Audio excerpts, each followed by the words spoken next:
नमस्कार, मैं हूं आपके साथ अग्रिमा जादौन और आप देख रहे हैं मिल्लत टाइम्स। आपका स्वागत है हमारे चैनल पर। आज हम एक बेहद संवेदनशील और महत्वपूर्ण मुद्दे पर चर्चा करने जा रहे हैं, जो कि हाल ही में उत्तराखंड के चमोली जिले से सामने आया है। यहाँ के व्यापारियों के एक संगठन ने 15 मुस्लिम परिवारों को सामूहिक रूप से बहिष्कार करने का फैसला लिया है। इस मामले को लेकर ऑल इंडिया मजलिसे इत्तेहादुल मुस्लिमीन यानी कि AIMIM के मुखिया और हैदराबाद से सांसद असदुद्दीन ओवैसी ने प्रधानमंत्री मोदी पर गंभीर आरोप लगाए हैं। उनका कहना है कि मुसलमानों को भारत में अछूत बना दिया गया है और उन्हें समानता का अधिकार नहीं दिया जा रहा। तो चलिए जानते हैं कि आखिरकार पूरा मामला क्या है और इसके पीछे की कहानी क्या है। हम विस्तार से चर्चा करेंगे कि चमोली में क्या हो रहा है, इसका राजनीतिक पहलू क्या है और क्यों ये मामला इतनी चर्चा का विषय बना हुआ है। इस घटना की शुरुआत तब हुई जब चमोली के खानसर टाउन में व्यापारियों के एक संगठन ने एक रिजोल्यूशन पारित किया। इसके अनुसार 15 मुस्लिम परिवारों को 31 दिसंबर तक इस इलाके को छोड़ने का अल्टीमेटम दे दिया गया। अगर वे ऐसा नहीं करते हैं तो उनके खिलाफ कानूनी कार्यवाही की जाएगी, ऐसा उसमें लिखा गया था। इस बहिष्कार का मुख्य कारण स्थानीय व्यापारियों का आरोप है कि मुस्लिम परिवारों के कारण उनके व्यापार में बाधा आ रही है। हालांकि इस आरोप की कोई ठोस वजह सामने नहीं आई है। स्थानीय मुस्लिम समुदाय ने इसे उनके खिलाफ भेदभाव और सांप्रदायिक राजनीति का परिणाम बताया है। इस वीडियो में हम इस मुद्दे पर भी गहराई से चर्चा करेंगे कि और जानेंगे कि असदुद्दीन ओवैसी ने इस पर क्या कहा और इसके पीछे की राजनीति का क्या उद्देश्य है।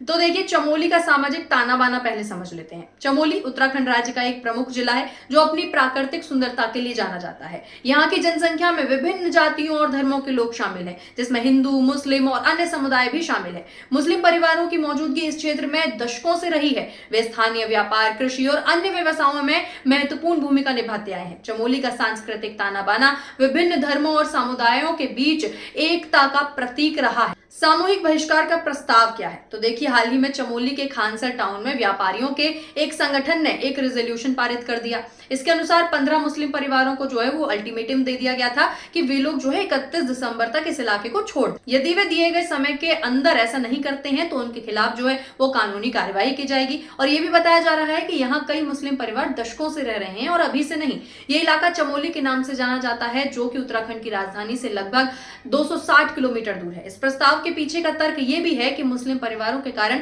व्यापारियों को समस्याओं का सामना करना पड़ रहा है। लेकिन कैसी समस्याएं? व्यापारियों का आरोप है कि मुस्लिम परिवारों ने कुछ बाजारों में अपनी दुकानें स्थापित की हैं, जिससे हिंदू व्यापारियों के व्यवसाय पर नकारात्मक प्रभाव पड़ता है। हालांकि ये जो आरोप है वो काफी विवादास्पद है और स्थानीय मुस्लिम समुदाय ने इसे भेदभाव के रूप में देखा है और इसे राजनीति का परिणाम बताया है।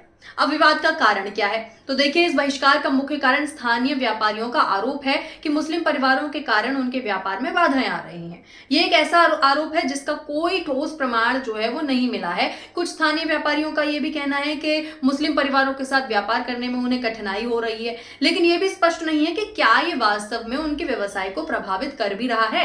मुस्लिम समुदाय ने इसे उनके खिलाफ भेदभाव और सांप्रदायिक राजनीति का परिणाम बता दिया है और चमोली में मुस्लिम समुदाय की स्थिति पर बात करते हुए उन्होंने ये भी कहा कि ये निर्णय उनके अधिकारों का उल्लंघन है और इससे उन्हें मानसिक तनाव और आर्थिक कठिनाइयों का भी सामना करना पड़ेगा। पर जान लेते हैं कि ओवैसी का बयान क्या है। तो देखिए, असदुद्दीन ओवैसी ने अपने सोशल मीडिया पोस्ट में इस घटना की निंदा की है। उन्होंने कहा है कि मुसलमानों को भारत में अछूत बना दिया गया है। उनका यह भी कहना है कि उत्तराखंड सरकार समानता के नाम पर यूनिफॉर्म सिविल कोड यानी कि UCC लागू कर रही है, लेकिन ये समानता चमोली के मुसलमानों के लिए लागू नहीं हो रही। ओवैसी ने इस बात पर सवाल उठाया कि क्या चमोली के मुसलमानों को समानता और सम्मान से जीने का अधिकार नहीं है।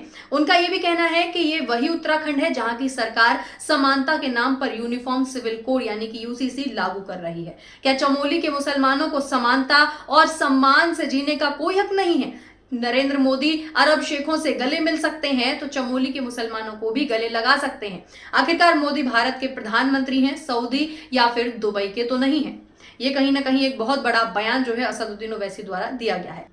साथ ही ओवैसी ने जो है PM मोदी से सवाल किया है कि यदि वे अरब शेखों से गले मिल सकते हैं तो चमोली के मुसलमानों को भी क्यों नहीं गले लग सकते, वो तो अपने भारत के हैं। उन्होंने इस घटना को गंभीरता से लेते हुए ये भी कहा कि यह भारतीय मुसलमानों के लिए एक बड़ा मुद्दा है। ओवैसी का यह बयान उस समय आया है जब देश में मुस्लिम समुदाय के खिलाफ भेदभाव और असमानता के कई मामले जो है वो उभर कर सामने आ रहे हैं। असदुद्दीन ओवैसी ने यह भी कहा कि ये घटनाएं केवल चमोली तक सीमित नहीं है, बल्कि पूरे देश में मुसलमानों के खिलाफ एक सुनियोजित हमला है। उन्होंने ये भी बताया कि कैसे पिछले कुछ वर्षों में मुस्लिम समुदायों को विभिन्न रूपों में निशाना बनाया जा रहा है, चाहे वो सामाजिक हो, आर्थिक हो या फिर राजनीतिक स्तर पर क्यों ना।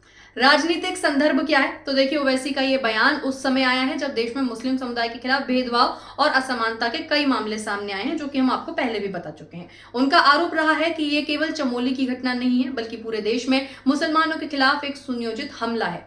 उनकी बातों में ये स्पष्ट दिख रहा है कि उन्होंने इस घटना को एक बड़े सामाजिक और राजनीतिक संदर्भ में देखा है, और इसीलिए वो प्रधानमंत्री से ऐसे सवाल करते हुए भी नजर आ रहे हैं कि जब आप सऊदी के लोगों को जो है गले लगा सकते हैं, तो ये तो भारत के मुसलमान है। चमोली में रह रहे मुस्लिम परिवारों ने इस निर्णय के खिलाफ जो है आवाज उठाई है। उनका कहना है कि वे यहाँ कई दशकों से रह रहे हैं और उन्हें इस तरह का बहिष्कार समझ से परे है। कई परिवारों का आरोप है कि उनके साथ भेदभाव किया जा रहा है और उनके अधिकारों का उल्लंघन किया जा रहा है। उन्होंने कहा कि वे इस समाज का हिस्सा हैं और उनका जीवन यहीं गुजरा है। स्थानीय मुस्लिम समुदाय के नेता ने कहा कि हमारा परिवार यहाँ वर्षों से रह रहा है, हमें इस तरह के भेदभाव का सामना नहीं करना चाहिए। हम सभी भारतीय हैं और हमें अपने अधिकारों के लिए लड़ना होगा। उन्होंने सरकार से अपील की है कि वे इस मामले में हस्तक्षेप करें और स्थानीय व्यापारियों को इस तरह के भेदभाव से रोकें। इस सब पर आपका क्या कहना है? आपको क्या लगता है कि ये जो व्यापारी यहाँ पर मुसलमानों के साथ भेदभाव कर रहे हैं, ये किस हद तक सही है? और क्या ये राजनीति में जो बदलाव आया है, जो एक धर्म की राजनीति की जा रही है, क्या उसी का परिणाम है जो आज व्यापारी जो है मुसलमानों के खिलाफ खड़े हो गए हैं, उनको बहिष्कार कर रहे हैं? कहीं ना कहीं ये बहुत बड़ा मुद्दा है जो अभी छोटा लग रहा है, लेकिन आगे चलकर यही जो है नफरत की राजनीति और लोगों में नफरत भी पैदा कर सकता है। आपका इस सब पर क्या कहना है? हमें कमेंट करके जरूर बताएं। साथ ही हमारे चैनल को सब्सक्राइब करना ना भूलें। धन्यवाद। मिल्लत टाइम्स को जारी रखने और मजबूत बनाने के लिए हमारी आर्थिक सहायता कीजिए। ये एक आजाद मीडिया हाउस और कमजोरों की आवाज है।